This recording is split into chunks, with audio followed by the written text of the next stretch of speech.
Feynman a refusé d'expliquer pourquoi le ciel est bleu, pas parce qu'il ne savait pas, mais parce qu'il trouvait la question impossible à répondre honnêtement. In 1983, lors d'une interview pour la BBC, un journaliste a posé à Richard Feynman une question en apparence tout simple. Il tenait du aimants dans ses mains et demandait, qu'est-ce qui se passe entre ces du bouts de métal, pourquoi se reposent-ils? Et Feynman n'a pas répondu, pas tout de suite, il s'est fâché. Il a dit que c'était une excellente question, mais qu'il ne pouvait pas y répondre, pas vraiment, pas sans trahir la vérité. Il a expliqué que quand quelqu'un vous demande pourquoi quelque chose se produit, vous devez d'abord vous mettre d'accord sur ce que vous êtes prêt à accepter comme explication. Sinon vous recommencez à poser la question pourquoi, encore et vous descendez dans un abîme sans fin. Il a pris un exemple, tant mini est el hospital, pourquoi?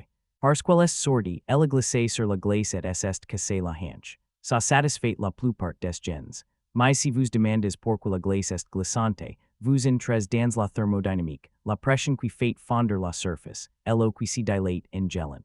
Et si vous demandez pourquoi l'eau se dilate en gelant, vous plongez dans la physique quantique des liaisons hydrogène. À chaque niveau, la question pourquoi vous entraîne plus profonde. C'est exactement ce qui se passe avec la question, pourquoi le ciel est bleu. La réponse que la plupart des gens acceptent, c'est la diffusion Rayleigh. Les molécules de l'atmosphère diffusent la lumière bleue plus que la rouge, fin de l'histoire, sauf que ce n'est pas une explication, c'est une étiquette.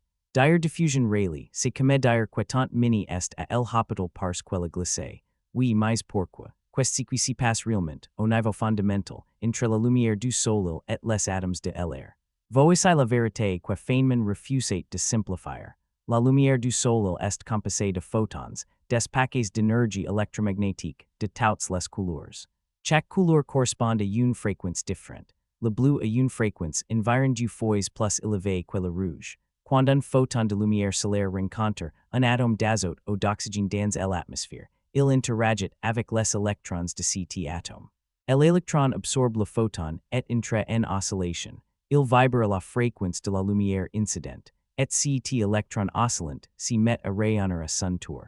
Il réémet un photon dans une direction aléatoire. C'est ça, la diffusion. La lumière arrive en ligne droite, frappe un atome, et repart dans toutes les directions. Mais voici le point crucial. L'intensité de cette lumière diffusée n'est pas la même pour toutes les couleurs. Elle est proportionnelle à la quatrième puissance de la fréquence. Ça signifie que si vous doublez la fréquence, vous multipliez l'intensité diffusée par 6. Le bleu ayant environ le double de la fréquence du rouge est diffusé 6 fois plus intensément. 6 fois. C'est pour ça que quand vous regardez le ciel loin du soleil, ce que vous voyez, c'est la lumière qui a été diffusée par les atomes, et cette lumière est massivement bleue. Mais Feynman dirait, vous en avez encore rien expliqué. Pourquoi l'intensité est-elle proportionnelle à la quatrième puissance de la fréquence? Et là, vous entrez dans l'électrodynamique quantique. Les électrons dans les atomes ne sont pas des petites billes sur des orbites. Ce sont des champs quantiques, des amplitudes de probabilité, des chemins multiples que Feynman lui-même a décrits avec ses fameux diagrammes.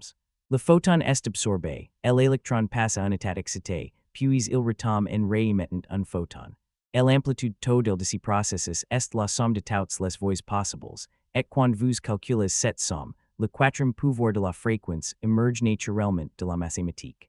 C'est à ce moment-là que les étudiants de Feynman réalisent quelque chose de dévastateur. Chaque réponse simple qu'on leur avait enseignée était un raccourci, une commodité, pas une vérité. La diffusion Rayleigh en explique, rien si vous n'y comprenez pas l'électrodynamique quantique, et l'électrodynamique quantique n'y s'explique pas sans la théorie quantique des champs. Et cette théorie repose sur des principes que personne n'y peut expliquer plus profondément. À un certain niveau, la physique n'y répond pas à la question pourquoi. Elle décrit comment. Et c'est exactement ce que Feynman disait. Je ne peux pas vous dire pourquoi les aimants se reposent. Je peux vous dire qu'il existe une force électromagnétique, que cette force est décrite par les équations de Maxwell, que ces équations émergent de l'électrodynamique quantique. Mais si vous me demandez pourquoi l'univers object à l'électrodynamique quantique, je n'ai pas de réponse. Personne n'en a.